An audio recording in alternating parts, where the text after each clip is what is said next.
নমস্কার বন্ধুরা, welcome to my channel SB explorer. তো বন্ধুরা, আজকের ভিডিওটা কী নিয়ে হতে চলেছে তোমরা থাম্বনেলটা দেখেই সকলেই বুঝতে পারছো।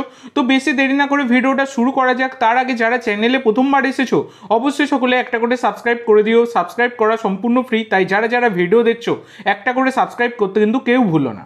তো বন্ধুরা, যে আপডেটটা দিয়ে শুরু করতে চলেছি, তোমরা অনেকেই এখনও আনোয়ার আলীর বিষয়টা নিয়ে প্রশ্ন করছো। তো দুপুরবেলা আমি কিন্তু পুরোপুরি একদম আপডেট মানে যতটা ক্লিয়ার করে বলা সম্ভব আমি কিন্তু সেটা জানিয়ে দিয়েছি তোমাদেরকে, যেটা পিএসসি জানিয়েছে।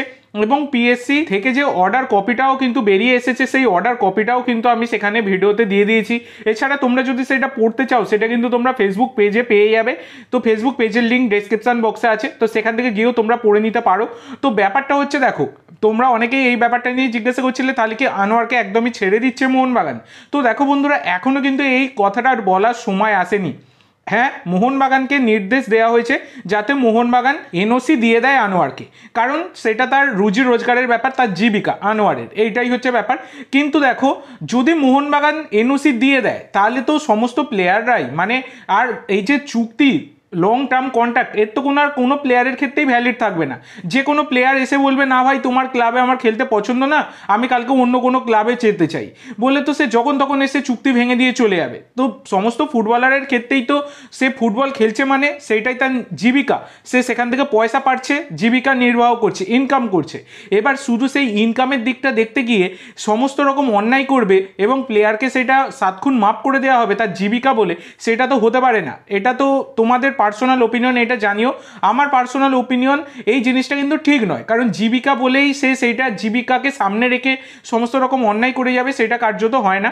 যাই হোক, মোহনবাগান কিন্তু সম্ভাবনা প্রবল রয়েছে, এত সহজেই ব্যাপারটা নিয়ে ছেড়ে দেবে না, এত সহজে মোহনবাগান এনওসি দেবে না।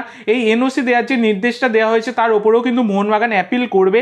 তো সেইটা কিন্তু প্রায় 5 থেকে 6 দিন পরে কিন্তু আরও কিছু আপডেট আসবে, কারণ আগে ইস্ট বেঙ্গল এবং দিল্লি এফসি তারা তাদের মন্তব্য জমা করুক, তারপরেই কিন্তু আবার হিয়ারিংয়ের পর সব কিছু জানা যাবে এবং তারপরে যেটুকু জানতে পারবো তোমাদেরকে জানাবো। তবে এনওসি দিয়ে দেওয়াটা এই মুহূর্তে দাঁড়িয়ে কিন্তু আমার মনে হয় না মোহনবাগান ম্যানেজমেন্ট সেটা করবে বলে, তাহলে এতদিনে মোহনবাগান দিয়েই দিত, এই হচ্ছে ব্যাপার। তবে আনোয়ারের ওপর কিন্তু একটা কম্পেনসেশন তো আসতে চলেইছে এবং স্পোর্টিং স্যাংশনও কিন্তু আসতে পারে, একটা কিন্তু সম্ভাবনা রয়েছে। এবার দেখা যাক কি হয়।